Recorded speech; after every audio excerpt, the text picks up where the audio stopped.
तो चलिए, आज हम एक ऐसे केस की गहराइयों में उतरने वाले हैं जिसने पूरे लखनऊ को हिलाकर रख दिया था। एक ऐसा सच जो बाहर से देखने में कुछ और अंदर से बिल्कुल खौफनाक था। ये कोई आम कहानी नहीं है, बल्कि एक पूरे परिवार के तबाह होने का विश्लेषण है।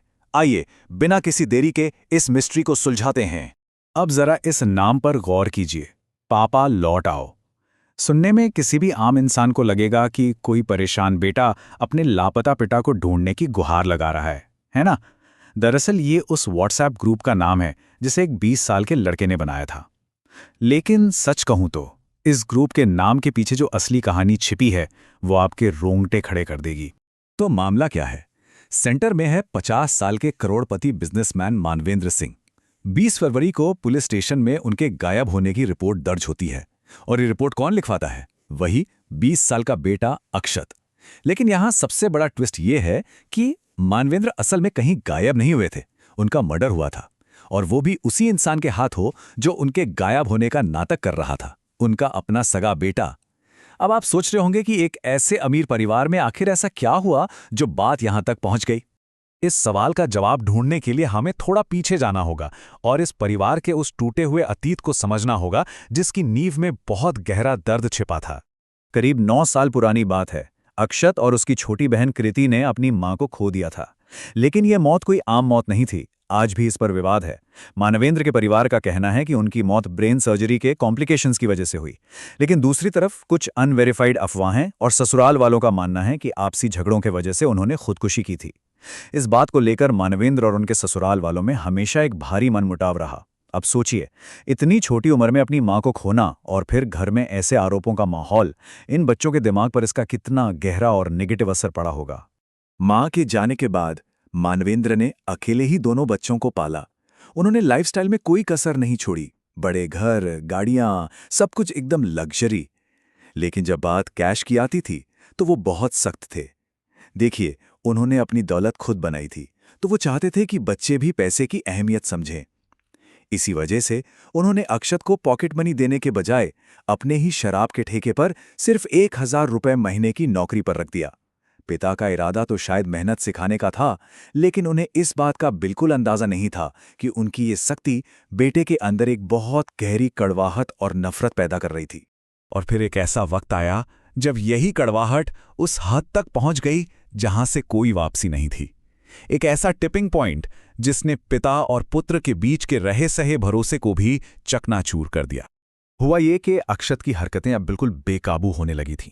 एक बार उसने घर से पूरे 5 लाख रुपए चुराए और सीधा कानपुर भाग गया। फिर सिर्फ 4 महीने पहले की बात है, घर की कीमती ज्वेलरी गायब हो गई। पहले तो लगा कि किसी नौकर का काम है, लेकिन बाद में खुलासा हुआ कि चोरी खुद अक्षत ने की थी। अपने बेटे को जेल जाने से बचाने के लिए मानवेंद्र ने पुलिस कंप्लेंट तो वापस ले ली, लेकिन इस घटना ने उनके रिश्ते की बुनियाद ही हिला दी। अब मानवेंद्र अक्षत के हर कदम पर नजर रखने लगे थे। घर का माहौल एक जेल जैसा हो गया था, जहां हर वक्त बस शक और रोक टोक थी।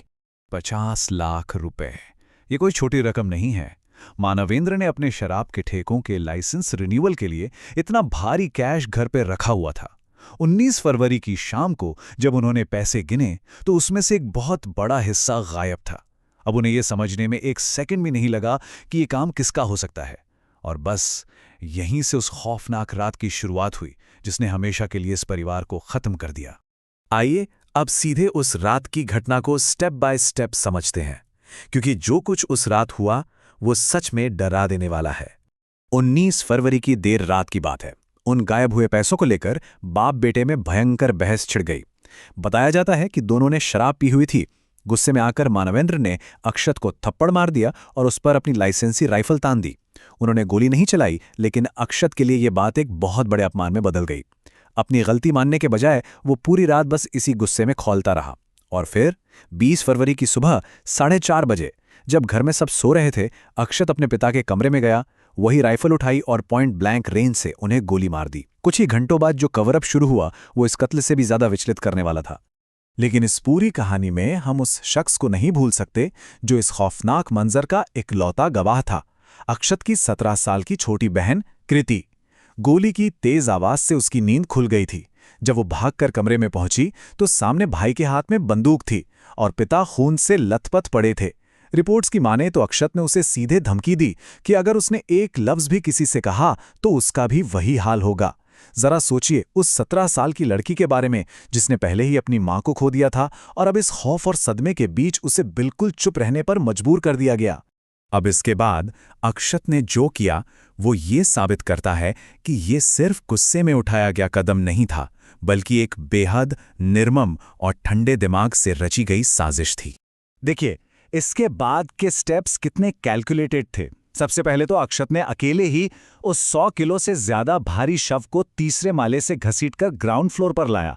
फिर उसने बाकायदा ऑनलाइन ऐप्स के जरिए चाकू मंगवाए और लोकल मार्केट जाकर एक बड़ा सा नीला ड्रम और आरी खरीद कर लाया। जब शव उस ड्रम में फिट नहीं हुआ तो उसने उसे टुकड़ों में काटा, ड्रम को सील किया और फिर उन टुकड़ों को अपनी कार में रखकर 21 किलोमीटर दूर जंगल में ठिकाने लगा आया। ये सब कोई घबराहट में किया गया काम नहीं लगता है ना।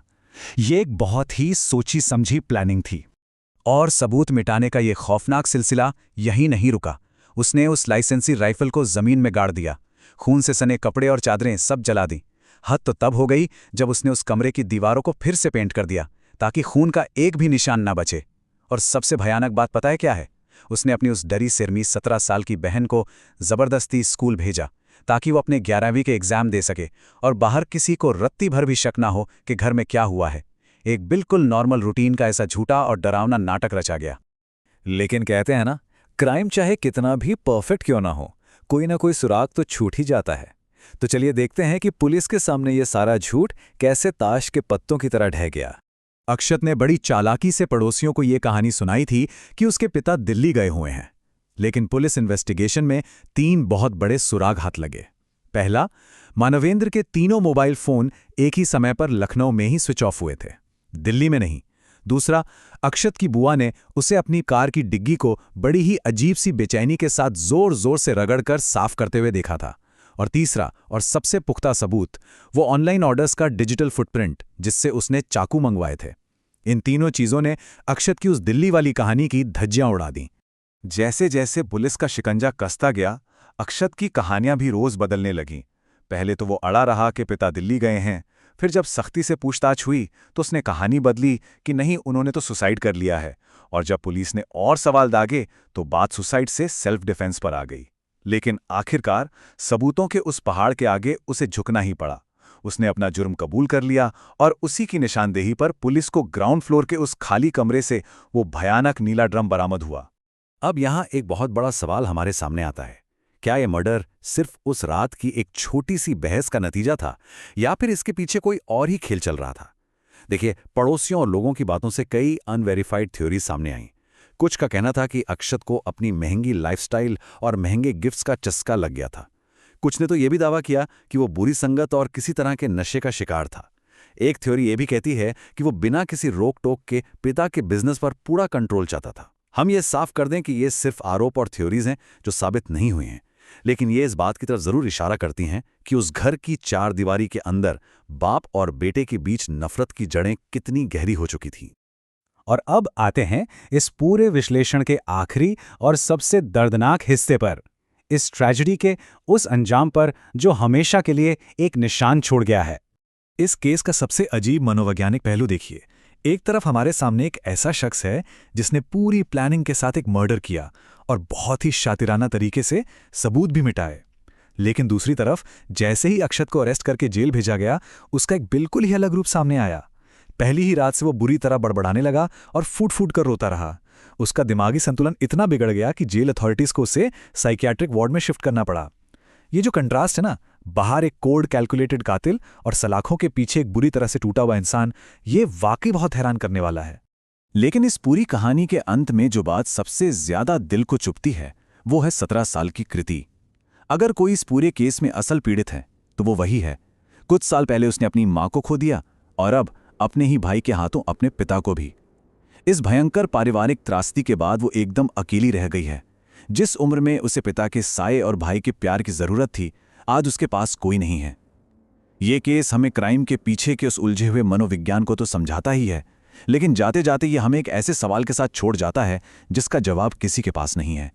उस मासूम बच्ची का अब क्या होगा जिसे अपनों ने ही एक ऐसा घाव दिया है जो शायद कभी नहीं भरेगा।